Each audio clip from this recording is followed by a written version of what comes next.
51 സങ്കീർത്തനം 17 വചനം. ദൈവത്തിൻ്റെ ഹനനയാഗങ്ങൾ തകർന്നിരിക്കുന്ന മനസ്സ്, തകർന്നും നുറുങ്ങിയുമിരിക്കുന്ന ഹൃദയത്തെ ദൈവമേ നീ നിരസിക്കുകയില്ല. ദാവീദിൻ്റെ സങ്കീർത്തനത്തിൽ 51 ദാവീദ് ദൈവത്തിനു മുമ്പാകെ പാപം ചെയ്തതിനു ശേഷം മടങ്ങി വന്ന് ദൈവത്തോട് പ്രലാപം കഴിക്കുന്ന ഈ സങ്കീർത്തനത്തിൽ താൻ മനസ്സിലാക്കിയ പല ആത്മീക പാഠങ്ങളും സത്യങ്ങളും ഇതിൽ കാണാൻ കഴിയും.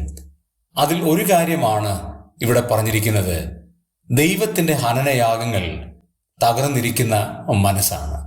2, തകർന്നും നുറുങ്ങിയുമിരിക്കുന്ന ഹൃദയം ദൈവം നിരസിക്കുകയില്ല. അതിൽ രണ്ടാമത്തെ പ്രസ്താവന നമ്മളൊന്ന് ചിന്തിക്കണം. തകരുക, നുറുങ്ങുക, അങ്ങനെയുള്ള ഹൃദയം അതെങ്ങനെയാണ്? പലതരത്തിലുള്ള സങ്കടങ്ങൾ കൊണ്ടും ഭാരങ്ങൾ കൊണ്ടും അപമാനങ്ങൾ കൊണ്ടും നിന്ന കൊണ്ടും തകർന്നിരിക്കുന്ന ഹൃദയങ്ങളുണ്ടാകാം. നുറുങ്ങിയിരിക്കുന്ന ഹൃദയം വേദന കൊണ്ട് ആ സങ്കടം ആരോടും പങ്കുവെക്കാൻ കഴിയാതെ വണ്ണമുള്ള വേദനയിൽ തിങ്ങി വിങ്ങുമ്പോൾ അത് നുറുങ്ങിയ ഹൃദയമായി മാറുകയാണ്.